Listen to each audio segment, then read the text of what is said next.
इस वक्त की बड़ी खबर में आपका स्वागत है। मैं हूं शिखा। चलिए बढ़ते हैं खबरों की ओर।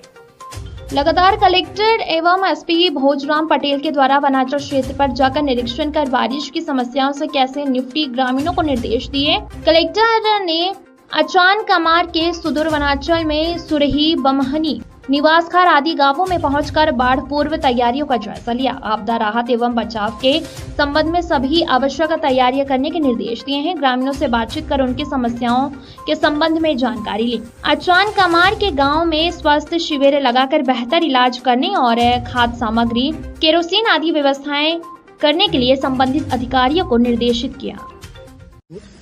सबसे अंतिम छोर हो सकता है जिले का हम लोग वहाँ पे अभी सभी लोग हैं और अभी पूरा एटीआर का क्षेत्र का दौरा किया ही था, सुरही और इन सब गांव का। अभी हम लोग निवासखार गांव के बिल्कुल जहाँ पे नदी पार करके आते हैं वहाँ पे हम लोग अभी आए हैं। पूरी जिला प्रशासन की टीम नदी पार करके हम लोग पूरी टीम जो है पूरा निवासखार अंदर ग्राम पंचायत में गए।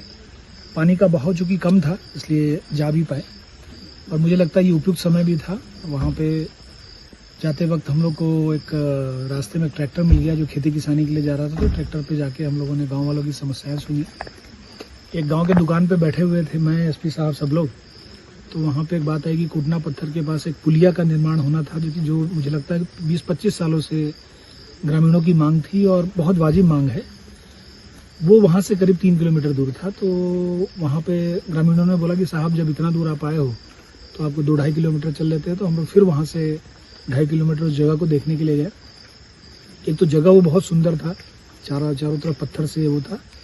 कई बार वहाँ पे जो आईआईटी की टीम है आके उन्होंने एक बार निरीक्षण भी किया हुआ है। उसमें कम से कम 250 मीटर का लॉन्ग स्पैन पुल लगेगा। चूँकि टेक्निकल मुझे थोड़ा सा साइड पर पता है, तो गाँव वालों को समझाया कि वहाँ पे जो आप जो बात आ रही थी कि हम लोग चंदा करके पुलिया बना लेंगे, वो पॉसिबल नहीं है। चूँकि जो पत्थर है वो बहुत ढुलढुली मिट्टी का है, उसमें उतना स्ट्रॉन्ग फाउंडेशन नहीं हो सकता है। तो इन सबको विषय कि वो इससे खुश हुए कि हम लोग वहाँ आके देखें। उन्होंने बोला कि साहब हमारी सबसे बड़ी डिमांड यही है कि पुलिया हमको मिल जाए। तो मेरा यही कहना है कि इसमें हम लोग जो बीआरओ की टीम है या जो टेक्निकल टीम है जो इस तरह की पुलिया बनाती है, चाहे वो दिल्ली में हो, रायपुर हो, उनकी टीम को बुला के पूरा उसका टेक्निकल परीक्षण करा के और उसमें जितना भी पैसा लगेगा वो माननीय उप मुख्यमंत्री जी को उसमें रिक्वेस्ट करके वो हमारे जितने जो एटीआर के इंस्पेक्शन के लिए भी बहुत सही रहेगा। और गाँव वाले जो अभी तक जब तक निवासरत है उनकी स्वास्थ्य की समस्याएं, इन सबको देखते हुए मुझे लगता है कि उसको बनाने का, उसको स्वीकृति करने के लिए हम शासन को प्रेषित करेंगे। और बहुत अच्छा लगा, गांव वालों से मुलाकात हुई। बारिश का समय था, कभी बारिश हुई, नदी पार किया पूरी टीम। अभी भी हम लोग शाम का समय है और ऊर्जा ऐसे लग रहा है कि डबल ऊर्जा से हम लोग भर गए हैं। सबके चेहरे पर खुशी है। सभी अधिकारियों ने बहुत अच्छा साथ दिया।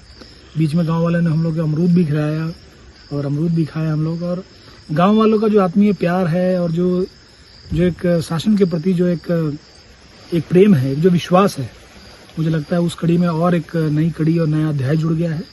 और मेरे लिए 11-12 सालों के प्रशासनिक करियर का मुझे लगता है कि ये बड़ा मेमोरेबल पल है, अविस्मरणीय पल है।